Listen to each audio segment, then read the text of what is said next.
வங்கதேசத்தில் உள்ள இந்தியர்கள் நிலையை மத்திய அரசு கண்காணித்து வருவதாக அமைச்சர் ஜெய்சங்கர் தெரிவித்துள்ளார்.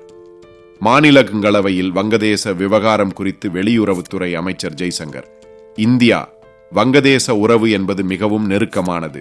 இந்த நெருக்கம் பல பத்தாண்டுகளாகவும் பல அரசுகளுக்கு இடையேயும் இருந்து வருகிறது. சமீபத்தில் ஏற்பட்டுள்ள வன்முறை அங்கு நிச்சயமற்ற தன்மையை ஏற்படுத்தி இருக்கிறது. ஷேக் ஹசீனா பதவி விலக வேண்டும் என்ற ஒரே கோரிக்கையுடன் அங்கு போராட்டம் நடைபெற்றது. ஆகஸ்ட் 5ஆம் தேதி ஊரடங்கு உத்தரவையும் மீறி ஆர்ப்பாட்டக்காரர்கள் டாக்காவில் குவிந்தனர். பாதுகாப்பு அதிகாரிகளுடன் ஆலோசனை செய்த பிறகு ஷேக் ஹசீனா தனது பிரதமர் பதவியை ராஜினாமா செய்யும் முடிவை எடுத்ததாக தெரிகிறது. அவர் மிக குறுகிய நேரத்தில் இந்தியாவுக்கு வருவதற்கு அனுமதி கோரினார். வங்கதேச அதிகாரிகளிடமிருந்தும் விமான அனுமதிக்கான கோரிக்கை வந்தது. வங்கதேசத்தில் நிலைமை மோசமடைந்ததால் அவருக்கு இந்தியா வர அனுமதி வழங்கப்பட்டது. அதன்படி நேற்று மாலை அவர் டெல்லி வந்தார். வங்கதேசத்தில் உள்ள சிறுபான்மையினர் தாக்கப்படுவதாக வரும் தகவல்கள் கவலை அளிக்கின்றன. வங்கதேசத்தில் நடந்த கலவரத்தின் போது சிறுபான்மையினர் குறிவைத்து தாக்கப்பட்டுள்ளனர்.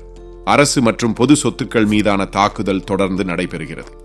நாடு முழுவதும் தனிநபர்களின் சொத்துக்கள் தீக்கரையாக்கப்பட்டன. தூதரகம் மூலமாக வங்கதேசத்தில் உள்ள இந்தியர்களுடன் நாங்கள் தொடர்பில் இருக்கிறோம்.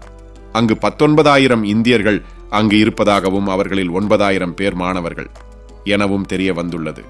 இந்த மாணவர்களில் பலர் கடந்த ஜூலை மாதமே இந்தியாவுக்கு திரும்பினர்.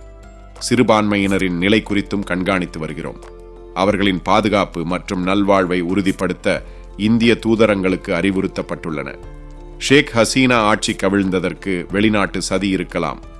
கடந்த 24 மணி நேரமாக வங்கதேச அரசுடன் தொடர்ந்து இந்தியா தொடர்பில் உள்ளது.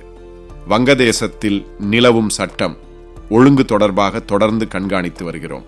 இந்த போராட்டத்தை கருத்தில் கொண்டு எச்சரிக்கையாக இருக்குமாறு எல்லை பாதுகாப்பு படைகளுக்கு அறிவுறுத்தப்பட்டுள்ளது என்று தெரிவித்துள்ளார்.